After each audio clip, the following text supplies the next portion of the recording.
நெல்லையில் உள்ள தாமிரபரணி ஆற்றில் கழிவுநீர் கலப்பது தொடர்பாக நீதிபதிகள் நேரில் ஆய்வு செய்த நிலையில் ஆய்வுக்கு பின்னரும் தொடர்ச்சியாக ஆற்றில் கழிவுநீர் கலந்து வருவதால் பொதுமக்கள் பெரிதும் பாதிக்கப்பட்டு வருகின்றனர். இது தொடர்பான கூடுதல் விவரங்களை நேரலையில் எமது செய்தியாளர் சரவணன் வழங்க கேட்கலாம். சரவணன், நீதிபதிகள் ஆய்வு செய்த பின்னரும் தொடர்ச்சியாக தாமிரபரணி ஆற்றில் கழிவுநீரானது கலக்கப்படுகிறது. இதனால் பொதுமக்கள் எந்த அளவிற்கு சிரமங்களை எதிர்கொள்கிறார்கள்? கள விவரம். வணக்கம் பிரகாஷ். திருநெல்வேலி, தூத்துக்குடி, தென்காசி மற்றும் கன்னியாகுமரி ஆகிய 4 மாவட்ட மக்களின் குடிநீர் தேவைக்கும் விவசாய தேவைக்கும் மிகவும் இன்றியமையாத ஒரு ஆறு என்றால் அது நெல்லையில் இருக்கக்கூடிய தாமிரபரணி ஆறு தான். மேற்கு தொடர்ச்சி மலையில் உற்பத்தியாகி தூத்துக்குடி மாவட்டம் ஏரல் அருகே இருக்கக்கூடிய இந்த புன்னக்காயல் பகுதியில் சென்று இந்த தாமிரபரணி ஆறாவது கலக்கிறது.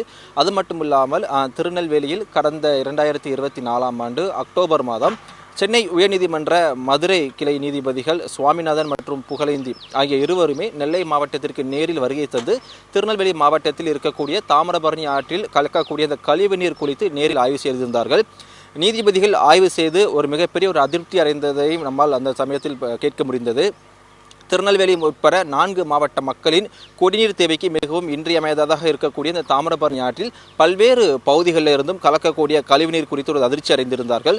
நாம் தற்பொழுது நெல்லை மாவட்டம் சிந்துபூந்துறை அருகே இருக்கக்கூடிய இந்த தாமிரபரணி ஆற்றங்கரை ஓரம் நிற்கிறோம். அந்த காட்சிகளை நமக்கு நேரில் பார்த்தாலே தெரிகிறது. கடந்த 2024ஆம் ஆண்டு அக்டோபர் மாதம் நெல்லை மாவட்டத்திற்கு ஆய்வுக்கு நேரில் வந்திருந்த நீதிபதிகள் ஆய்வு செய்து சென்ற இடம் இந்த இடம்தான். தற்பொழுது தாமிரபரணி ஆறு, அதாவது ஜங்ஷன் பகுதியில் இருக்கக்கூடிய பல்லாயிரக்கணக்கான வீடுகளிலிருந்து வெளியேறக்கூடிய இந்த கழிவு நீரானது நேரடியாக கால்வாய் மூலமாக இது அமைக்கப்பட்டிருக்கக்கூடிய இந்த கழிவுநீர் தொட்டியில் நேரடியாக கலந்து இங்கிருந்து சுத்திகரிப்பு செய்த பிறகுதான் தாமிரபரணி ஆற்றிற்கு செல்கிறது என்று நெல்லை மாவட்ட நிர்வாகமும் திருநெல்வேலி மாநகராட்சி நிர்வாகமும் ஒரு விளக்கத்தை அளித்திருந்தார்கள். ஆனால் அந்த விளக்கம் அனைத்துமே தற்போது பொய்யாக கூடிய வகையில் இந்த பகுதியிலிருந்து வெளியேறக்கூடிய அனைத்து கழிவு நீர்களும் தொடர்ச்சியாக நேரடியாக சென்று தாமிரபரணி ஆற்றில் கலக்கக்கூடிய அந்த காட்சியை நம்மால் இங்கு காண முடிகிறது.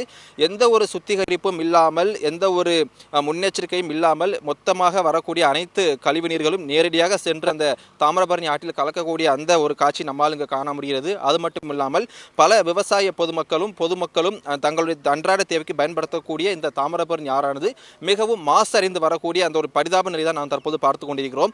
இது குறித்து பேசுவதற்காக நெல்லையை சேர்ந்த சமூக ஆர்வலர் ஒருத்தர் நம்முடன் இணைந்திருக்கிறார். அவரிடம் சில கேள்விகளை முன்வைக்கலாம். சார் வணக்கம். கிட்டத்தட்ட நீதிபதி ஆய்வுக்கு வந்த பிறகும் கூட இந்த தாமிரபரணி ஆறு முறையாக பராமரிக்கல, அதை எப்படி பார்க்குறீங்க?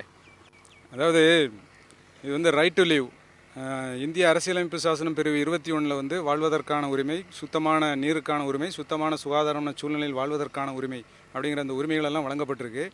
இந்த சூழ்நிலையில் இதை இந்த தண்ணீர் பாதுகாத்து கொடுக்க வேண்டிய கடமையும் பொறுப்பும் திருநெல்வேலி மாநகராட்சிக்கு இருக்குது.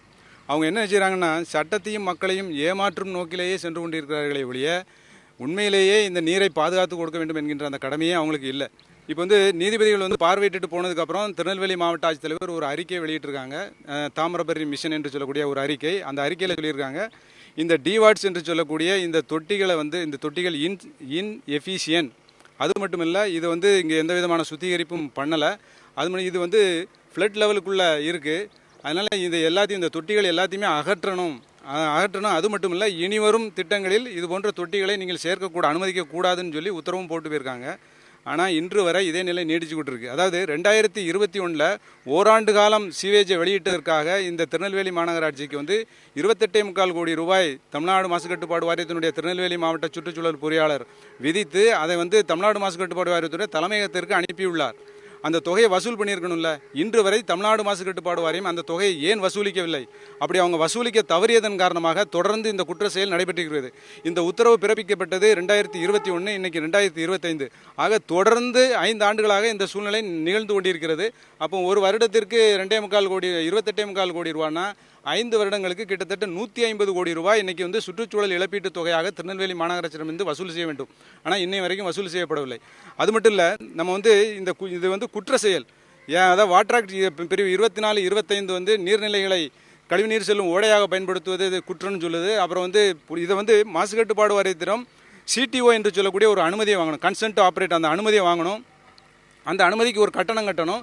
அந்த அனுமதியில் நிபந்தனைகள் கொடுப்பாங்க. இது எல்லாம் பண்ண பிறகு தான் அவங்க இதை உள்ளே விட முடியும் தண்ணியை. இதை எல்லாம் செய்கிறது இதெல்லாம் பண்ணாமல் பண்ணுறாங்கிறதுக்காக நம்ம ஒரு குற்ற வழக்கு தொடர்ந்துருக்கோம். அந்த குற்ற வழக்கில் வந்து அவங்க என்ன சொல்கிறாங்கன்னா, நாங்கள் வந்து எந்த விதமான கழிவையும் நாங்கள் வந்து கலக்கலை அப்படின்னு சொல்லி அதுலேருந்து எஸ்கேப் ஆக பார்க்குறாங்க. அது மட்டும் இல்லை, தென்மண்டல தேசிய பசுமை தீர்ப்பாயத்தில் நம்ம போட்ட வழக்கில் நாங்கள் வந்து பாதாள சாக்கடை திட்டம் 2, 3 என்கின்ற 2 திட்டங்களை போடுறோம். 2022 ஜூலைக்குள்ளே அதை முடிப்போம்னு சொன்னாங்க. இன்றைக்கி 2025, இதுவரை அந்த திட்டங்களை முடிக்கவே இல்லை. அப்போ எப்படி நம்ம வந்து தண்ணீரை பாதுகாப்பது?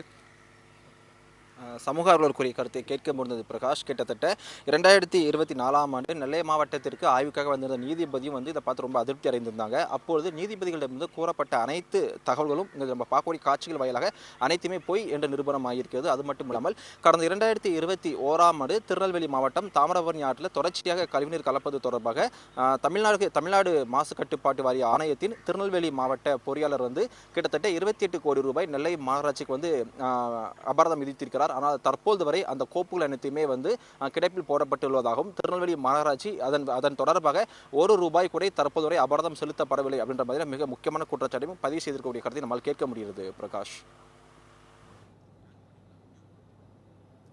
நீதிபதிகள் ஆய்வு செய்த பிறகும் கழிவுநீரை எந்த ஒரு சுத்திகரிப்பும் இல்லாமல் நேரடியாக தாமிரபரணி ஆற்றில் கலக்கும் அந்த காட்சிகளை நம்மால் பார்க்க முடிகிறது. செய்தியாக வெளியிட்டிருக்கிறோம். கண்டிப்பாக நடவடிக்கை எடுப்பார்கள் என்று நம்பலாம். விவரங்களையும் காட்சிகளையும் கலந்துரையாடலையும் வழங்கியமைக்கு நன்றி சரவணன்.